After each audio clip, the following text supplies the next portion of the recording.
Hello, I'm Jazz Rose, author of Teaching Primary PE, and I'm here today to talk about a simple but effective technique in basketball about how to improve your children's scoring ability. It's called the belief technique, and it stands for balance, eye, line, index, extend, and follow through. So let's break it down, because you're probably wondering, what on earth is he on about? B for balance, knees shoulder width apart. Get your balance right.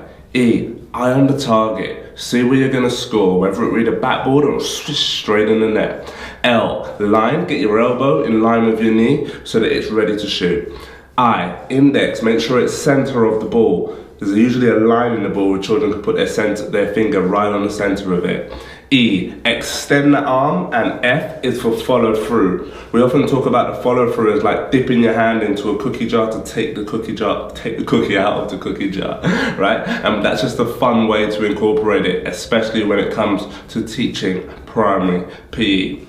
The important thing about this technique is to really break it down and segment it so that children really begin to embed it in their minds like a story. Once you tell them this technique and you really begin to embed it, you really want to encourage and get to a point where they're probably never going to forget it. You know, I was told this technique once when I was about 15 years old and I've never ever forgotten it.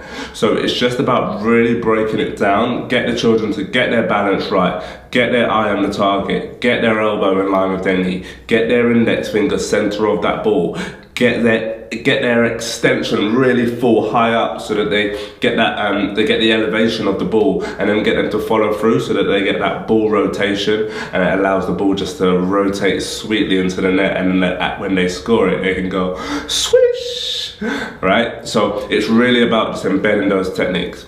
You're probably wondering, well, how on earth do I make sure that all children are practicing at the same time? Because if you watch my previous videos, I talk about having no cues and no lines. Well, one of the ways that you can do it is simply to have not necessarily basketball nets, but you can simply have a hoop 2 or 3 yards away that children practice the technique and scoring into.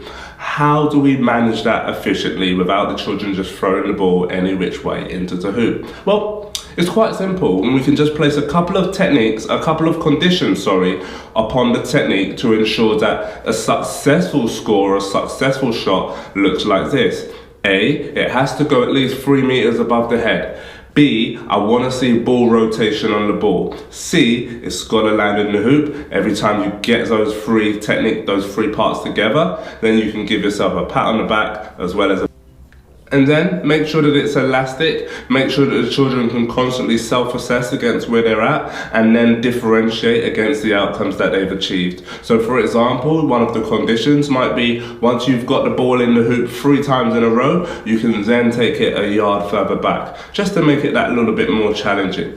You then might want to incorporate, depending on where your pupils are at in the learning journey, a second layer of differentiation. So once they've got to scoring it to the end point, for example, which might be 5 or 6 yards away from their body, then they can start to go away and shoot on the hoop. So then that's the next step. That might actually be your next lesson, again, depending on where the children are, but it might be incorporated in the same lesson if you've got high ability performers. And then they can have a simple C shape or a semicircle around the edge of the hoop, you know, like you see, and then you can have different colored cones spaced out. Every time that they shoot, they collect their ball and then they move along the arc to the next color. So essentially the children are just focused on practicing shooting the ball into the basket from different angles using the belief technique.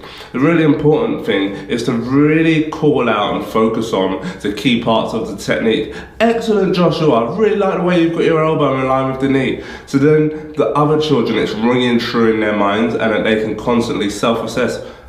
Am I doing it right? What can I do to improve? And it's about pulling the children away sometimes and finding out, okay, so why did the ball not quite go in? What component, what part of the acronym did you miss? And often it's the follow through, it's just getting that finger down or the rotation. Often if it's wide, you might look at, okay, you've started a bit further out, and so on. And then getting the children to self-assess first, and then getting them to peer assess is a really powerful technique.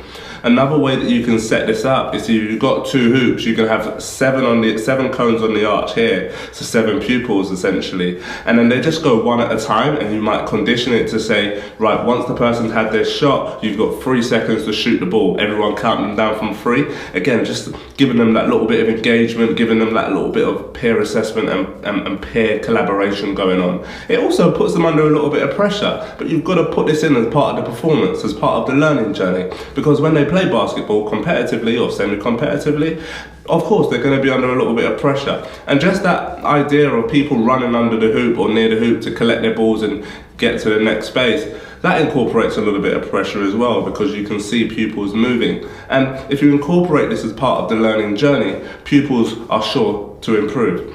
Another way you can do it, as I was saying, is that they can shoot the ball once whether they've scored or whether they've missed, they collect the ball and then they dribble to the opposite end and then repeat the same task.